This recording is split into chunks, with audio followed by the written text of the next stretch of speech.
सीतापुर गांव में रहती थी एक चुड़ैल, लेकिन इस बात से गांव के लोग अनजान थे। जब तक पूरे गांव की एक एक औरत के गहने मेरे पास नहीं आ जाते, मैं इस गांव को छोड़कर नहीं जाऊंगी, चाहे इसके लिए मुझे लोगों को गायब भी क्यों ना करना पड़े। दूसरी तरफ गांव की औरतें बात कर रही थी। अरे सुन रही हो, ये देखो मैंने कल ही नया हार बनवाया है सोने का, कैसा लग रहा है?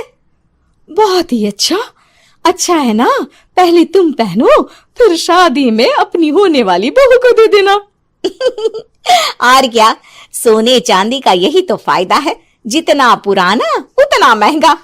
लेकिन एक एक पैसा बचाकर ये लेना सच में बहुत मुश्किल हो रहा था मेरे लिए। तभी वहां पहली का पति आ जाता है। गांव में एक औरत के घर के सोने के सारे गहने चोरी हो गए। लोग बातें बना रहे कि गांव में कोई चोर घुस आया है जो घर की कोई चीज को हाथ नहीं लगाता, पर सिर्फ सोने के गहनों को ही चुराता है। अब तुम ना अपने ये गहने संभाल कर रखना। हे भगवान, ये क्या बोल रहे हैं? ये तो वही बात हो गई कि गांव बसा नहीं और लुटेरे पहले आ गए। दूसरी तरफ गांव के ही एक घर में रंजना रहती थी। उसके पति का गांव में चाउमीन का ठेला था। एक दिन उसके घर में एक औरत आती है।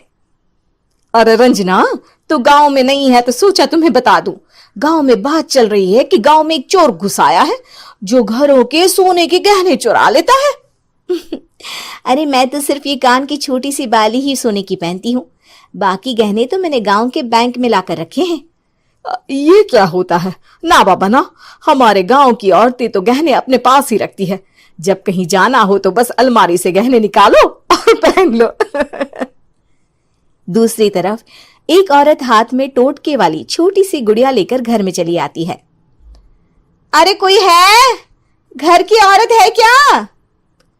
क्या है ये गुड़िया? ये कोई ऐसी वैसी गुड़िया नहीं है, ये जादुई गुड़िया है। इसको घर की अलमारी में रखना। अगर तुम्हारे घर पर किसी की बुरी नजर होगी तो रात भर में ये पतली सी गुड़िया मोटी हो जाएगी। मैं कल आकर ये गुड़िया ले जाऊंगी और तुम्हारे घर की सारी बुरी नजर छूट जाएगी, समझी? अरे वाह, ये तो बहुत कमाल की गुड़िया है, दे दो। कितने की है एक? अरे नहीं नहीं नहीं, ये फ्री की है। मेरा काम इस पूरे गांव को बुरी नजर से दूर रखने का है। हाँ। भली औरत उसके हाथ से वो गुड़िया लेकर अलमारी में रख देती है। लेकिन अगली सुबह जब वो उस गुड़िया को देखती है तो पतली सी गुड़िया मोटी हो चुकी होती है। हे भगवान, ये क्या? किसने मेरे घर को बुरी नजर से बांध रखा था? तभी वो गुड़िया वाली भी आ जाती है। मैंने कहा था ना, घर पर बहुत ज्यादा बुरी नजर है, लाओ ये गुड़िया मुझे दे दो। औरत वो गुड़िया उठाकर उसे दे देती है। गुड़िया हाथ में आते ही वो औरत उसे लेकर सीधे गांव के बाहर की खाली हवेली में चली जाती है और साधारण औरत से चुड़ैल बन जाती है। अरे पगली, गांव वाली इस गुड़िया के पेट में तेरे घर के सारे गहने हैं। इतना बोलकर वो गुड़िया को फाड़ देती है और सारे गहने निकाल लेती है। वहीं दूसरी तरफ, हे भगवान, मेरे घर के सारे गहने चोरी हो गए। उस औरत के घर के आसपास लोगों का जमावड़ा हो जाता है और लोग बातें करने लगते हैं। लो जी, ये भी घर गया।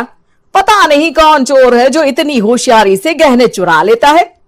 कुछ समझ में नहीं आ रहा कि कौन है। लोग तो घर से कहीं जाते भी नहीं है, न ताला लगे न घर खाली हो, फिर भी रातों रात गहने चोरी हो जाते हैं। अरे हम तो कहते हैं लोगों को बारी बारी चौकीदारी करनी चाहिए, चोर को तो पूरे गांव वाले मिलकर पकड़ ही लेंगे। लोग बारी बारी घरों की चौकीदारी भी करते हैं, लेकिन चोरी होने का सिलसिला रुकता ही नहीं। फिर एक दिन रंजना के पड़ोस से भी रोने की आवाज आती है।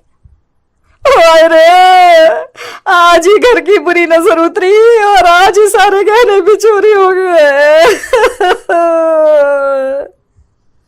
कैसी बुरी नजर? क्या हुआ था? तभी वहां उस औरत का पति भी आ जाता है जिसके घर में गहनों की चोरी हुई थी। हाँ, मेरी बीवी ने भी किसी गुड़िया को घर में बुरी नजर उतारने के लिए रखा था, लेकिन अगले दिन गहने चोरी हो गए। अब रंजना को कुछ कुछ बात समझ में आ जाती है।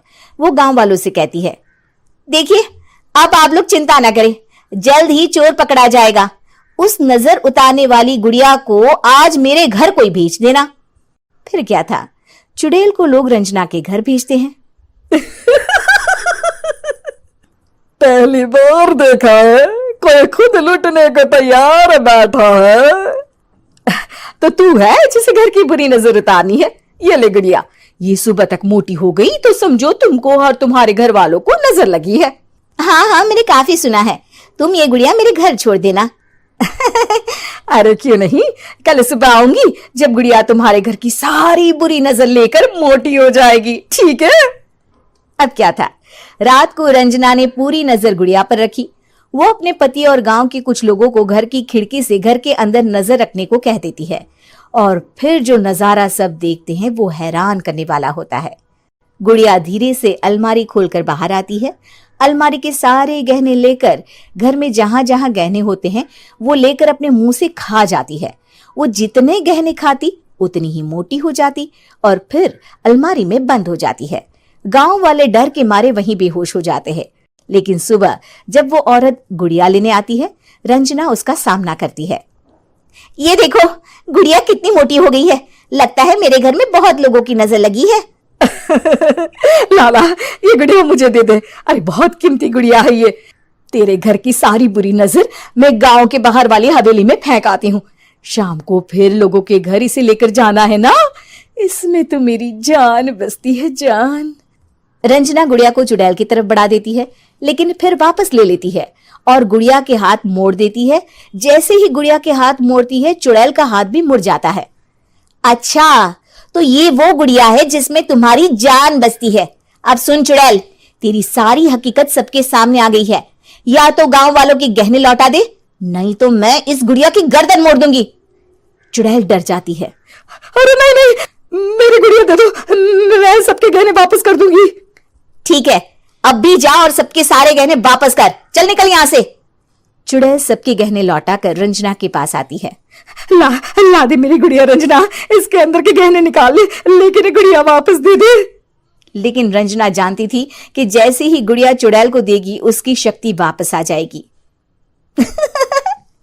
चुड़ैल, तू तो चुड़ैल ही रहेगी, ये मैं जानती हूँ। अरे नहीं नहीं नहीं, मैं गांव छोड़कर चली जाऊंगी, किसी को परेशान नहीं करूंगी, वादा करती हूँ मैं। लेकिन रंजना उसकी एक बात नहीं सुनती और गुड़िया का सर उसके शरीर से अलग कर देती है। चुड़ैल सर अलग होती ही गायब हो जाती है। गांव वाले रंजना के साहस और बुद्धि की खूब प्रशंसा करते हैं।